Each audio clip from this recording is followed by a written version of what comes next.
Good morning mga kanegosyo. For today's video, ito po tayo sa ating head office. Ito po sa Quezon City. To claim po yung mga freebies po ng ating 25 accounts franchise list. Nabubulol na po ako sa dami po talaga ng franchise natin ngayong araw.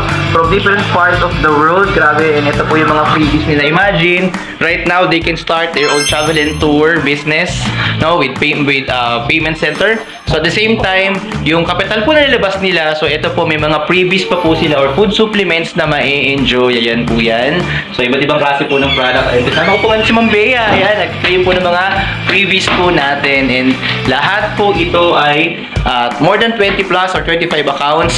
So kaya kung ikaw, isa ka ngayong estudyante na naghahanap ng part-time, extra income, o isa kang empleyado naghahanap din ng another source of income, isa kang OFW na gusto mong magnegosyo habang nasa abroad, you can start an online business, even housewife ka na nasa bahay, and isa kang negosyante na gustong magdagdag ng negosyo, so Unified Products and Services is the best business for you. So ano pang hinihintay mo? Kung interested ka na simulan to, mag-how ka na sa video na to and tutulungan ka to start your new online business. See you on my chat box. Yung isang